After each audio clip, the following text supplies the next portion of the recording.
Welcome to Our Girl Relationships. On this channel, we discuss day-to-day problems people face in their lives. Let's start with the video. My brother-in-law and I have always had a relationship that I assumed was nothing out of the norm. We were always nagging and annoying one another at every granted opportunity. People always thought we were questionably non-resembling siblings if they didn't know that I was dating his brother. This is very important because this very assumption of mine is what led me to look past all the incidents that might have suggested the presence of hard feelings or any sense of dislike that he had towards me. Well, guess that assumption of mine started changing sometime before my then boyfriend and I got engaged. The reason for that might be because I started sensing that his jokes were a little bit too specific or too offensive to be something someone thought off the top of their head to get on my nerves in the absence of any malicious intent.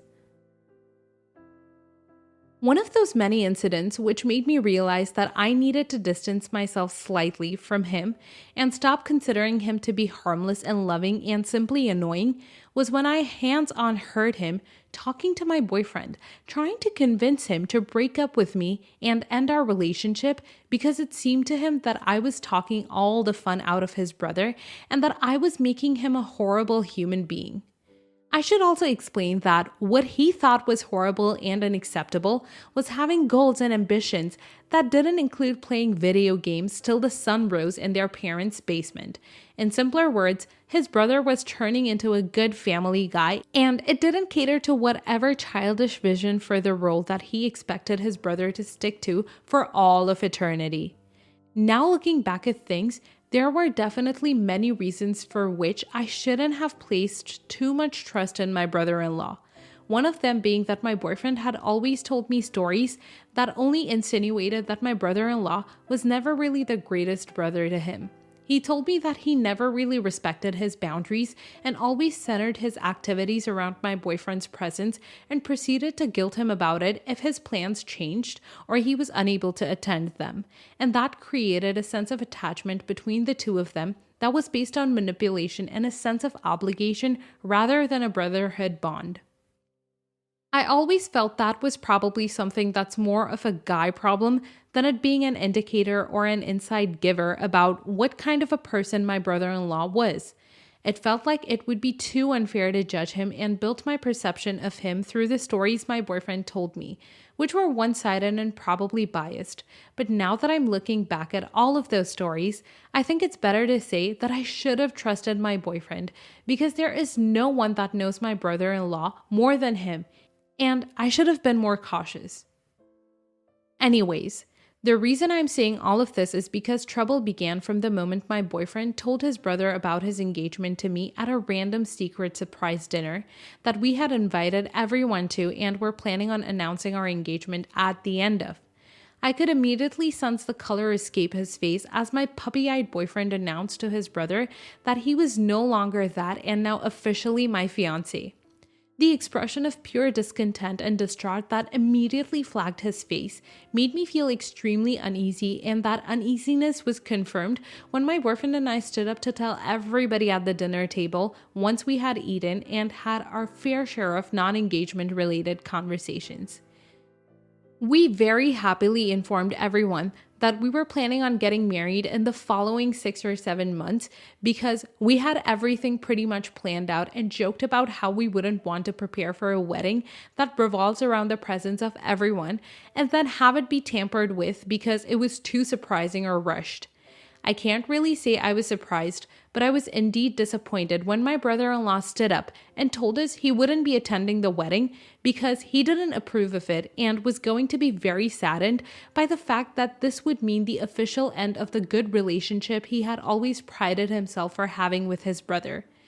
I tried nudging my boyfriend to insinuate that he needed to put an end to this unpleasant surprise speech, but he didn't seem to be planning on stopping anytime soon, because he proceeded to give the worst engagement speech I have ever witnessed, and one that left a disgustingly sweet but sour flavor of awkwardness and when the hell is this going to end atmosphere at the dinner table that just made everyone, including myself, want nothing more than to get the hell out of that house and away from the agony of sitting through his unhappy little rant about what is supposed to be our happy announcement. I was very obviously displeased and had obvious reasons to not address nor speak to him for the rest of that evening. And it even almost led to an argument between my boyfriend and I when I had brought it up later that evening to discuss the possibility of excluding him from our invite list to the wedding. I don't think I need to explain it, but I'm pretty sure he wouldn't want to be attending a wedding that he couldn't even feel happy about the engagement that announced it. And he had already said that he wouldn't be attending, so... Nevertheless, I respected my fiancé's request to not stir any muddy waters with him and let him have his angsty little moody teenager moments. Although the more I entertain the idea of listening to my gut and cutting him out of my life, the more I am less tempted to cater to my boyfriend's desire to keep a strong and healthy relationship with his crappy bro. One more thing that my boyfriend mentioned during our semi-argument was that he knew the reason behind my brother-in-law's outrageous reaction, and he wasn't willing to give it away because he thought it was too insignificant to even mention or let ruin my already ruined relationship with him. That reaction really did leave a bitter taste in my mouth, and I don't think I will ever recover from the embarrassment that I had to suck up to get up and change the topic before everybody just disintegrates or kill themselves to get out of that awkwardness. As I'm writing this, I'm doing this with a mission in mind. I'm running out of guesses and ideas as to what the reasoning behind this stupid reaction. And I think posting this and getting guesses from you guys could make the task of figuring out what happened a lot easier. So guess away, people. The winner gets to sleep at night knowing they made a very miserable, curious lady extremely happy. Update. I just got back from vacation last week and hadn't been checking on the post since. And I'm now realizing that the reactions were a lot more instant than I had expected it to be, which I'm very grateful for because now I actually know the reasoning behind my brother-in-law's reaction, and I'm very pleased to tell you guys that some of you actually guessed it and were on point with your assumptions. They're pinned in the comments, and should y'all decide to open up their psychic shops, I should be entitled to at least 5% of all gains. Enough blabbering. Here's how I came across the truth that my fiancé was keeping from me, and my brother-in-law used to humiliate me on the evening I announced to our family that we were engaged. I wasn't eavesdropping, although it may be coming off as a habit of mine to come across truth without trying, but I was walking past my mother-in-law's room and I heard my name being mentioned, which automatically snorted away at all of my attention, so I stopped walking and tried rationalizing this crappy behavior I was committing, although it's not really that bad to listen in when you hear your name in a conversation, or so I hope. Please tell me I'm not a horrendous human being. Apparently, my brother-in-law was still hung up on the relationship that my fiancé had with his ex-girlfriend, who he thought was his best break and the only person appropriate enough to be considered part of their family. He said that she was one of the guys and she would always hang out with them, and she let my fiancé hang out with his brothers and friends as much as he wanted to, and she was cool with it because she would even tag along here and there, and she was entertaining and funny and blah blah blah. The only thing that I was getting from that whole fiasco was that brother-in-law was probably in love with this ex-girlfriend and didn't have the guts to pursue her. So he was trying to push my boyfriend to go back to that relationship with her so she would still be involved in his life without him growing a pair and asking her out. But that's just my opinion. I can't believe he would allow a stupid surge of favoritism to overpower his reasoning abilities, to see through the fact that this is a healthy relationship that my fiancé and I have. Him changing and pursuing being a better man for his future wife and possibly future children is a lot better than him catering to some stupid bro's desire to play video games or football. I really hope I'm not the only one that thinks this is entirely invalid, but I genuinely think his feelings shouldn't even be acknowledged, and he should have been embarrassed and told to shut the F up when he tried to stand up against the engagement of our announcement dinner. My fiancé should have stood up and told him to shove his opinion that is so stupid and worthless up his ace and stop trying to ruin a healthy relationship with unreasonable expectations that only served him and his vision of brotherhood.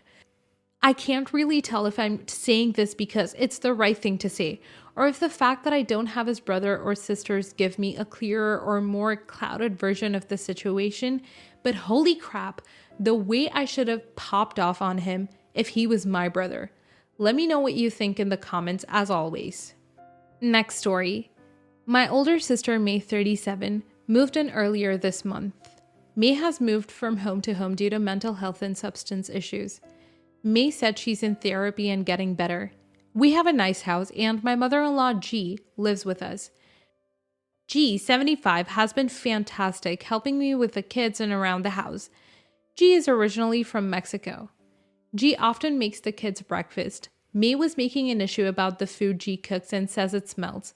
May is in the bedroom near the kitchen. She's been here since January 1st and has already asked to change rooms with G. I said no, and my husband said no. Earlier this week, my husband called me and said I needed to come home from work ASAP. May and G got into an argument over the food smell, and May threw the breakfast at G and destroyed the kitchen. This happened in front of my kids.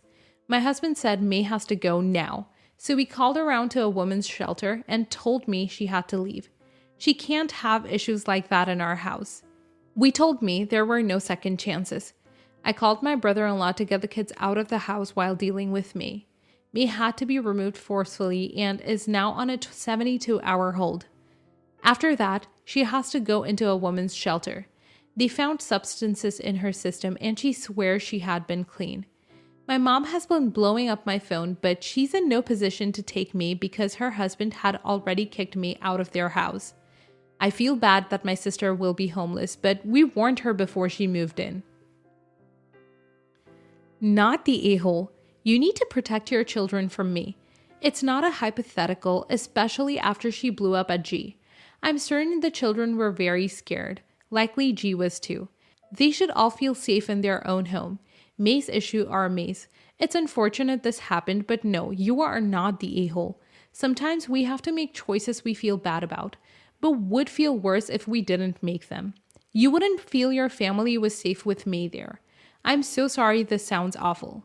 Edited for grammar. Oh, and to add, please make sure to search May's room up and down for any hidden drugs, syringes, or any other safety hazards.